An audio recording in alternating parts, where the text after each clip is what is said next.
I've been working on putting together a timeline of Harry and Meghan's relationship and press coverage, along with events that were going on at the same time with the royal family, the British government, etc.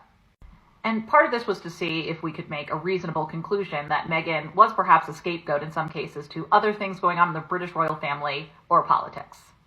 And I specifically wanted to look into the missteps, scandals, and alleged crimes of one Prince Andrew.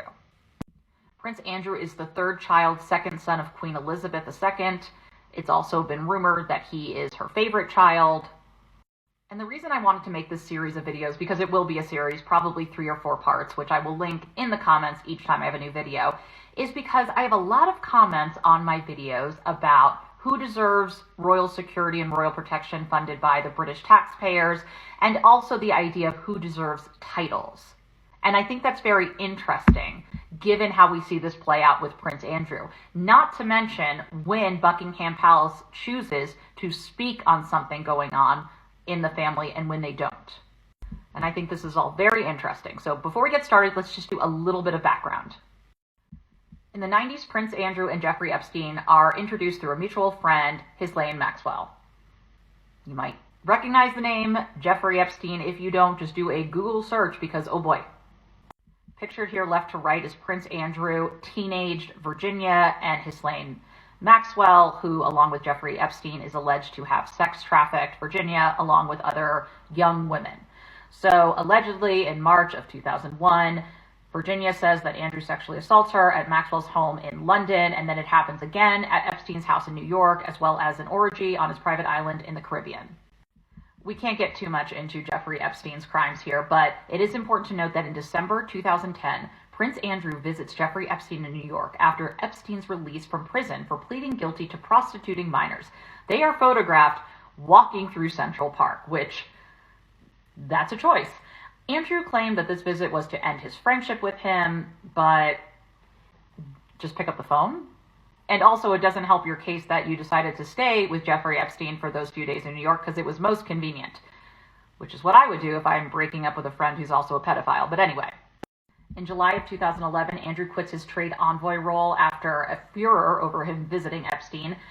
Sarah Ferguson, his former wife, also admits to accepting money from Epstein to pay off debts. In the next video, we're going to move into 2015 when the palace gets involved, and also a reminder of Meghan and Harry's timeline. Stay tuned. Part 2. So Jeffrey Epstein has been involved in many criminal and civil court cases, starting way back in 2008. He has at least, if not more, one civil or criminal case every single year from 2014 on, and his estate is still being sued. The 2015 case filed by Virginia, though, against Epstein is very important because among the men that she says she was used by, Prince Andrew is named. And the palace makes a statement about this, which is noted as highly unusual. From The Guardian, aides stepped up a highly unusual royal operation launched on Saturday to categorically deny the claims. In an attempt to stem the flow of sordid allegations, Buckingham Palace on Sunday wrote to the editors reminding them of their responsibilities under the Independent Press Standards Organization Code and the law. Palace lawyers were also said to be closely reviewing coverage and assessing the legal position in respect of Sunday's newspapers.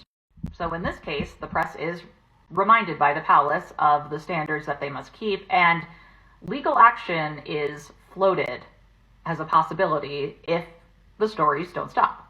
And just a reminder of where we are and where we're leading into, right? Harry and Meghan's relationship breaks in October 2016. They get engaged in November 2017. They're married May of 2018. Archie arrives in May of 2019. And then they start laying the groundwork to move to a different Commonwealth, consider what their future role is going to be with the British royal family in the fall of 2019 into early 2020. In August of 2019, Jeffrey Epstein is found dead in his jail cell after he is rearrested and charged with sex trafficking. And then November 16th, 2019, Prince Andrew decides to do an interview with the BBC. It's not great. In fact, it's so bad that some call it the worst PR disaster for the British royal family since the Panorama interview that Diana did in the 90s. This is what a lot of the headlines look like the next day. Safe to say it's not great. The wildest one being that he couldn't have had sex with the teen because he was unable to sweat, and she claimed that a man was sweaty. So, okay. Also in 2019, there were more accusations of racism against Prince Andrew. Quote, Rohan Silva, a key aide of former Prime Minister David Cameron of Sri Lankan heritage, alleges that at a meeting in 2012 attended by himself and an unnamed royal aide, he asked the Queen's second son whether the government department responsible for trade could be doing a better job. He said the Duke of York responded, well, if you pardon the expression, that really is the N-word in the woodpile. This is a colonial expression meaning that only white people can be trusted to follow the rules, not black people. We are going to get into the fallout of the interview, the palace's steps, and more in the next video. So we've discussed in part 1 and part 2 about the timeline of Prince Andrew's relationship with Jeffrey Epstein in particular, and Meghan and Harry's timeline in all of this. Now we are going to get into the fallout after the interview and into what changed and what didn't change quickly for Prince Andrew. Things really begin to go downhill for Prince Andrew after this interview. Businesses and charities begin to sever ties with him. And there's also renowned concern for legally what might come to the prince. This is a quote from British lawyer Anna Rothwell. His friendship with the convicted sex offender Epstein is under investigation by the FBI, and he is vulnerable to extradition. It is therefore very unwise for the prince to give any account to the media, especially one which so starkly exposes the closeness of his relationship with Epstein. And recall, by November of 2019, there's also rumblings that Meghan and Harry will not be attending Christmas with the Queen, and that they're going to be in Canada, and that things might be changing, and there's dissatisfaction. And we know behind the scenes, they're working to figure out what their next move is away from the royal family. Not great optics all around. What's also interesting to note is remember that when Harry and Meghan did their March 2021 interview with Oprah, it was announced the day before that the palace was investigating claims that Meghan bullied her staff. But the same cannot be said for Prince Andrew as of date. The palace has never opened an investigation into the alleged crimes of the prince.